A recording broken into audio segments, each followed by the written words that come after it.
If the life of Elizabeth I were a movie, it would definitely be a mix of palace intrigue and blockbuster action, packed with conspiracy, betrayal, war, and jaw-dropping plot twists.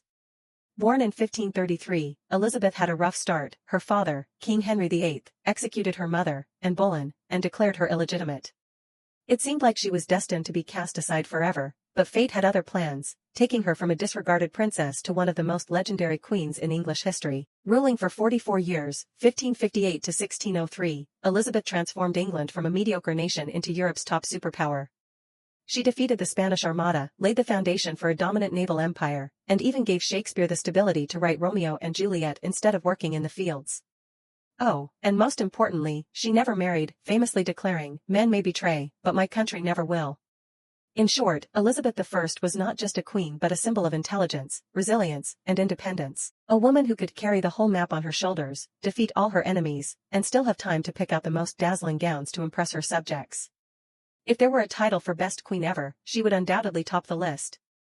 Elizabeth I, Origins and Ascension to the Throne. On September 7, 1533, at Greenwich Palace, a remarkable baby girl was born. Her name was Elizabeth Tudor, the daughter of King Henry VIII, a monarch infamous for his habit of marrying and beheading wives, and Anne Boleyn, one of his less fortunate queens. The problem? Henry VIII desperately wanted a son to secure his lineage, but fate had other plans when Anne Boleyn gave birth to a girl. For Henry, this was like being served a grand feast only to realize the main course was missing. The result? 3 years later, Anne Boleyn was executed on charges of treason and adultery, accusations that many believe were entirely fabricated. After her mother's execution, Elizabeth's life took a drastic turn. She was stripped of her title as princess, declared illegitimate, and almost erased from the line of succession. But don't worry just yet. Though still a child, Elizabeth was incredibly intelligent and possessed the wit and survival instincts needed to navigate a court filled with deadly intrigues. When her father died, her half-brother Edward VI ascended the throne, but his reign was short-lived due to illness. Next came Mary I, Elizabeth's half-sister. Mary wasn't particularly fond of Elizabeth, partly due to their religious differences and partly because of the persistent rumors that Elizabeth could be a threat to her throne. At one point, Mary even imprisoned Elizabeth in the Tower of London, a place notorious for being easy to enter but nearly impossible to leave. But like the protagonist of an epic adventure novel, Elizabeth managed to escape this fate, not through a dramatic Hollywood-style jailbreak, but thanks to political maneuvering, sheer luck, and, ultimately, Mary's death. In 1554, during Mary I's reign, a major rebellion known as Wyatt's Rebellion took place. This was a plot led by Thomas Wyatt the Younger, aiming to overthrow Mary I and place Elizabeth on the throne. The reign of Elizabeth I. If there were a ranking of the most glorious periods in English history, the Elizabethan era would undoubtedly be at the top. Under Elizabeth's rule, England not only grew wealthy at an astonishing pace but also became a formidable cultural and military powerhouse. The economy flourished thanks to global trade, while arts and literature blossomed like springtime across the English countryside. This was also the golden age of legal pirates, better known as explorers, like Sir Francis Drake, who roamed the seas, making fortunes while skillfully trolling Spain. Under Elizabeth's leadership, England transformed from a middle-tier nation into a rich, powerful, and cultured superpower, essentially the rich kid of the Renaissance. The war with the Spanish Armada, 1588, Elizabeth's greatest battle. Perhaps the most spectacular battle of Elizabeth's reign was the clash with the Spanish Armada in 1588. The story began when King Philip II of Spain grew increasingly frustrated with Elizabeth. Why? Because she supported the Dutch rebels fighting against Spanish rule in the Netherlands, allowed English explorers to raid Spanish ships, and then pretended she knew nothing about it. Rejected Philip II's marriage proposal. Philip had previously been married to Elizabeth's half-sister, Mary I. When Mary died, Philip thought, well, why not marry the sister instead? But Elizabeth's response was basically, no, thanks. The reign of Elizabeth I. If there were a ranking of the most glorious periods in English history, the Elizabethan era would undoubtedly be at the top. Under Elizabeth's rule, England not only grew wealthy at an astonishing pace but also became a formidable cultural and military powerhouse. The economy flourished thanks to global trade, while arts and literature blossomed like springtime across the English countryside. This was also the golden age of legal pirates, better known as explorers, like Sir Francis Drake, who roamed the seas, making fortunes while skillfully trolling Spain. Under Elizabeth's leadership, England transformed from a middle-tier nation into a rich, powerful, and cultured superpower, essentially the rich kid of the Renaissance. The war with the Spanish Armada, 1588, Elizabeth's greatest battle. Perhaps the most spectacular battle of Elizabeth's reign was the clash with the Spanish Armada in 1588. The story began when King Philip II of Spain grew increasingly frustrated with Elizabeth. Why? Because she supported the Dutch rebels fighting against Spanish rule in the Netherlands, allowed English explorers to raid Spanish ships, and then pretended she knew nothing about it. Rejected Philip II's marriage proposal. Philip had previously been married to Elizabeth's half-sister, Mary I. When Mary died, Philip thought, well, why not marry the sister instead? But Elizabeth's response was basically, no, thanks. Furious, Philip II decided to send a massive fleet of over 130 warships to England to settle matters with Elizabeth. But he seemed to forget that using force against Elizabeth I was an extremely bad idea. Before the battle, she delivered a legendary speech, declaring, I know I have the body of a weak and feeble woman, but I have the heart and stomach of a king, and of a king of England too. As the Spanish Armada entered the English Channel, the English Navy, using agile, smaller ships and superior tactics, absolutely dominated the battlefield. Sir Francis Drake even pulled off the classic fire ship trick, setting old ships ablaze and sending them straight into the Spanish formation, throwing their fleet into chaos. To make matters worse for Spain, the weather turned against them, storms wrecked many of their ships or scattered them across the sea. The result? England achieved a resounding victory, while the once mighty Spanish Armada was left in shambles, like a flock of lost chickens. This battle cemented England's status as a naval superpower, paving the way for an era of exploration and empire building, a cultural explosion, the age of Shakespeare and iconic quotes. If you've ever heard the name William Shakespeare, congratulations! You've just mentioned one of the most significant figures of Elizabeth I's era.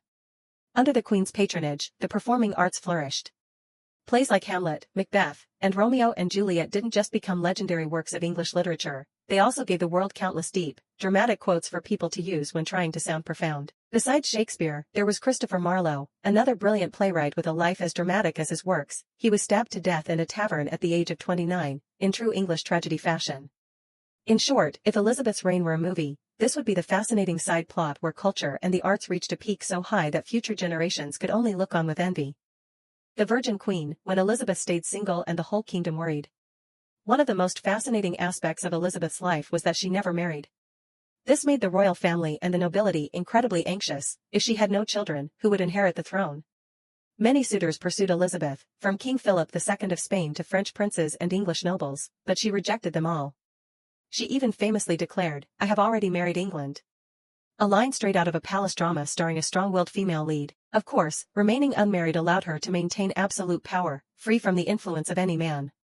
However, in the long run, this meant that when she passed away in 1603, the Tudor dynasty came to an end. There was no one left in her bloodline to take the throne. Death and legacy, when the Queen left the grand stage of history. After more than 44 years on the throne, Elizabeth I finally had to bid farewell to her reign on March 24, 1603.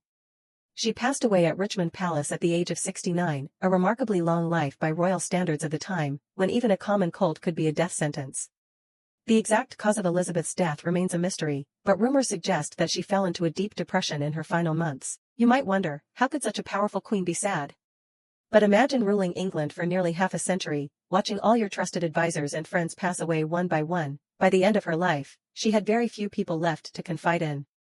Some historians speculate that she may have died from blood poisoning, pneumonia, or cancer, but since medicine at the time was basically try your best, and if that fails, pray, no one can say for sure. Still, Elizabeth made sure to leave in style. She reportedly refused to go to bed, sitting motionless for days in her grand royal gown, as if trying to stretch out her final moments in the kingdom she had built. The biggest problem after Elizabeth's death? There was no one left from the Tudor dynasty to take the throne. Since she never married or had children, her happily single policy backfired at the last moment. The English crown suddenly became an open seat of immense power. After much debate, and with some contenders likely preparing their armies for a power grab, the most reasonable choice for the throne was James VI of Scotland, the son of Mary, Queen of Scots. And here's the ironic twist. Back in 1587, Elizabeth had ordered the execution of James' mother, Mary Stuart, suspecting her of plotting to overthrow her. Yet now, Mary's son was about to become James I of England, marking the beginning of the Stuart dynasty. If anything, British history is the ultimate long-running family drama, full of shocking plot twists. Regardless, James I's reign resulted in a major political shift. For the first time, England and Scotland had the same ruler, setting the stage for the eventual formation of the United Kingdom. Even though Elizabeth left no children, she left behind something even greater, an England that was strong, wealthy, and poised to conquer the world. Here are some of her most legendary achievements: turning England into a naval superpower. By defeating the Spanish Armada, Elizabeth secured England's dominance over the seas. Without her, the mighty British Empire might never have come to be. The golden age of culture and arts. Without Elizabeth, Shakespeare might never have had the support to create his timeless works, and we'd have no to be or not to be to dramatically ponder our life choices. Laying the foundation for global exploration, under her rule, explorers like Sir Walter Raleigh ventured to the New World, setting the groundwork for future English colonies in America. Yes, even the US has a little bit of Elizabeth's golden touch in its origins. A symbol of female power, Elizabeth proved that a woman could rule an empire without needing a husband, inspiring generations of strong female leaders to come. In every sense of the word, she was a queen. Final verdict, the queen is gone, but the legend lives on. When Elizabeth died, all of England mourned, yet no one could deny that she had fulfilled her destiny to the fullest. From a princess who nearly lost her life, she rose to become one of the greatest monarchs in European history. Elizabeth I was not just a queen, she was an icon, and if there were a song to perfectly capture her legacy, it would undoubtedly be We Will Rock You by Queen. Because, let's be honest, Elizabeth rocked all of Europe in ways no one could have ever imagined.